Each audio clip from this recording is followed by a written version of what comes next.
Kozhikode city police employees സഹകരണ സംഘം ഭരണസമിതി സസ്പെൻഡ് ചെയ്ത സർക്കാർ നടപടി ഹൈക്കോടതി സ്റ്റേ ചെയ്തു. ഭരണസമിതി സസ്പെൻഡ് ചെയ്യാൻ സഹകരണ നിയമത്തിൽ വ്യവസ്ഥയില്ലെന്ന് ചൂണ്ടിക്കാട്ടിയാണ് നടപടി. വകുപ്പുതല അന്വേഷണവുമായി ഭരണസമിതി സഹകരിക്കണമെന്നും കോടതി വ്യക്തമാക്കി. സൊസൈറ്റി ഭരണസമിതി പിരിച്ചുവിട്ട് കഴിഞ്ഞ ആഴ്ചയാണ് അഡ്മിനിസ്ട്രേറ്റർ ഭരണം ഏർപ്പെടുത്തിയത്. AK അഭിലാഷ് ചേരുന്നു കൂടുതൽ വിശദാംശങ്ങളുമായി. അഭിലാഷ്, പറയൂ. രോഷ്നി, നിരവധി ആരോപണങ്ങളാണ് ഈ പോലീസ് എംപ്ലോയി സഹകരണ സംഘത്തിനെതിരെ ഉയർന്നു വന്നിട്ടുള്ളത്. നേരത്തെ സംബന്ധിച്ച ഒരു പോലീസ് കേസും ഉയർന്നിരുന്നു.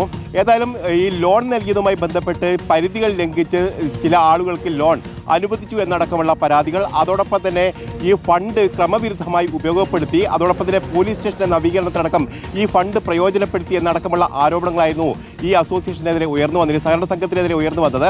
ഏതായാലും ഇത് സംബന്ധിച്ചുള്ള പരാതികളൊക്കെ ഉയർന്നു വരുന്ന ഘട്ടത്തിൽ കഴിഞ്ഞ 7-ാം തീയതിയാണ് ഇതുമായി ബന്ധപ്പെട്ട് ഒരു നടപടിയിലേക്ക് സഹകരണ സംഘം ജോയിന്റ് രജിസ്ട്രാർ കടക്കുന്നത്. അതായത് ഇതുമായി ബന്ധപ്പെട്ട ഭരണസമിതിയെ സസ്പെൻഡ് ചെയ്യാനുള്ള ഒരു തീരുമാനമായിട്ട് അന്ന് എടുത്തത്. ഏതായാലും ഇതിനെതിരെ ഹൈക്കോടതിയെ ഈ സംഘം സമീപിക്കുകയും ഇപ്പോൾ അനുകൂലമായ ഉത്തരവ് നേടുകയും ചെയ്തിട്ടുണ്ട്. കാരണം ഇത്തരത്തിൽ സഹകരണ സംഘം നിയമപ്രകാരം ഇത്തരത്തിൽ ഭരണസമിതിയെ അട്ടിമറിക്കാനോ അല്ലെങ്കിൽ ഇല്ലാതാക്കാനോ കഴിയില്ല എന്നാണ് ഇപ്പോൾ ഹൈക്കോടതി വ്യക്തമാക്കിയിരിക്കുന്നത്.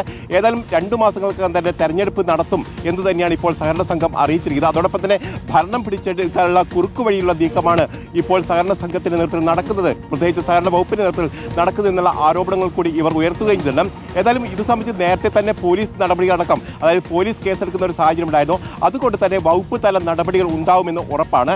ഈ അന്വേഷണവുമായി സഹകരിക്കണമെന്നുള്ള നിർദ്ദേശവും ഇപ്പോൾ ഹൈക്കോടതിയുടെ ഭാഗത്ത് വരുന്നുണ്ട്. ഏതായാലും ഇതുമായി ബന്ധപ്പെട്ട് ഇനി എന്തൊക്കെ നടപടികളാണ് ഉണ്ടാവുക എന്നാണ് അറിയേണ്ടത്. ഏതായാലും വലിയ തരത്തിലുള്ള ആരോപണങ്ങൾ ഉയർന്നതിനിടെയാണ് ഹൈക്കോടതി നടപടിയും അതോടൊപ്പം തന്നെ സസ്പെൻഡ് ചെയ്ത അടക്കമുള്ള നടപടികൾ ഉണ്ടായിരിക്കുന്നത്. ഏതായാലും ഇപ്പോൾ സ്റ്റേ ചെയ്തിരിക്കുന്നു. തെരഞ്ഞെടുപ്പ് 2 മാസത്തിനകം തന്നെ നടത്തും എന്ന് തന്നെയാണ് ഇപ്പോൾ സഹകരണ സംഘം അറിയിക്കുകയും ചെയ്തിരിക്കുന്നത്. ശരി അഭിലാഷ്.